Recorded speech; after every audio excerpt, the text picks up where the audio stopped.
Stop feeding the separate self, and it will drop. In this video, I'm going to talk about why that matters, give a couple of little suggestions on how to stop feeding it, and then at the end, we'll have a moment of stopping so that you can experience it for yourself. So why does it matter? You've come upon this video because you probably have an interest in non-duality, spirituality, Eastern mysticism. And the reason that we have that kind of an interest is because we have kind of a sense that something is amiss with the way that we live our lives. To be more specific, something is amiss with the way we've been taught to live our lives. We've been taught to live with this sense of separation, and we've been taught to constantly feed it so that it can never get a crack that we can see through. More than likely, if you've come on this video, you've had a little crack and you've seen through it, and you've seen that something isn't quite right with the way it feels to be a human being. Like, why are we here at all? Why are we like this? Right? Why does your brain just keep churning and churning and churning with all kinds of dissatisfactions and desires and lack of self-esteem and just all those painful things that exist for us as human beings? Why are we built that way? First tip, we are not built that way. We are built to be whole. If evolution, millions of years of evolution has built us to be whole, integrated, interconnected beings. Anything else just simply is not possible. We've just, in these past few years that we call civilization, we've taken a wrong turn in our way to manage our humanity. So really, if you're really interested in a spiritual search, you are interested in a new way to manage your humanity. You are wanting to step out of this separate self. That's huge. If you've come anywhere near understanding that, like if you've watched this video to this point, you probably understand it pretty well, that there's a separate self. There's a separate sense of self that we all suffer with. And there's the key right there. This separate sense of self is painful, and it's suffering, and it doesn't quite feel right, right? It feels like something's off. So here's the trick. We have been taught through schooling and our friends and our family and TV, music, we've been taught to constantly feed this separate sense of self. And we live in a society where we can get away with that. Like 50,000 years ago, all of our ancestors would have been living as hunter-gatherers all around the world. We had traveled all around the world. And we lived in groups, and having a separate sense of self simply would not have worked for anyone. And life would have been happier. People would have been more satisfied because they would know who they are as part of their whole environment. So the separate sense of self is a horrible thing.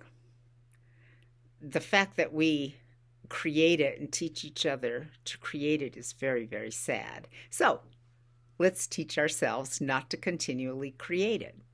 So the very first thing is to kind of identify it. What is that separate sense of self? And it's really easy. The really good meditation teachers tell us that the sense of this separate sense of self is gone during a moment of super quiet meditation. So right there's your clue. That separate sense of self is all that noise that's in your head. I mean, it's literally the language and the self-talk that goes through your head. And you don't need that. And you can't cure it. All of modern psychology and most of modern spirituality is about trying to take that separate sense of self and make it feel better about itself. But it can't feel better about itself because it's false. So here's the secret, is that you can drop it. And if you stop feeding it, it becomes very, very easy to drop it, because there will come a moment where you simply see through it, where you're like, oh, wait, actually you don't see through it. You see who you are.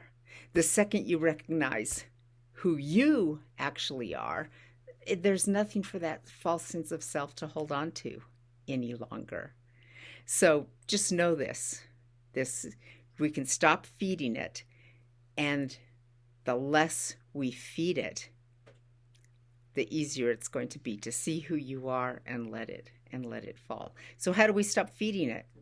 Well, it's just all that really nasty stuff about yourself. Next time you are sitting around feeling really bad about something or other, notice how your brain just churns out thoughts, things that have happened to you, bad things you've done, everything that's unfair, blah, blah, blah, blah, blah, blah, blah, blah. Actually, this is good too if you do like affirmations and you sit there and you tell yourself all the wonderful things. I'm so grateful. I'm this, I'm that. That's still feeding that separate sense of self. So just know that that constant yakking going on in your head is not necessary. And think about this. If you can change negative self-thought to positive self-thought, that means it's malleable, right?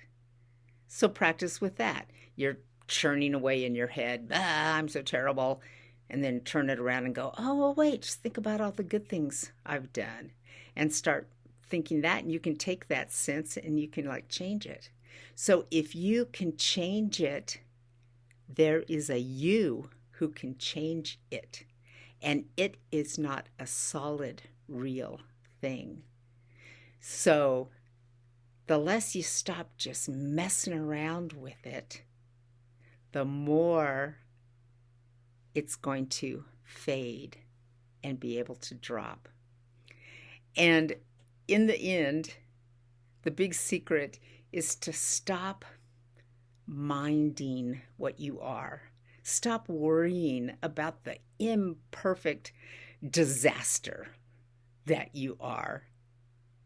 We're all that. And this is why awakened people become so wise, because they stop fighting their inner disaster and instead use that to learn about human nature and learn about themselves. So you can step beyond it, not really by seeing it, because it doesn't exist, but by seeing yourself, stepping into yourself, becoming who you are, a solid, real life, the life that animates you. It's nothing and it's everything. So stop and feel that inner being. Did you stop for just a second? Let's do it again. Stop.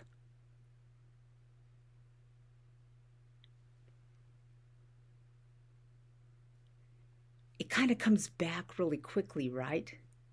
But you can just suddenly stop and then boom. So if you can just stop, that's real. The chatter is gone. Let's do it one more time and then call it good. Stop. Ah, there we were together.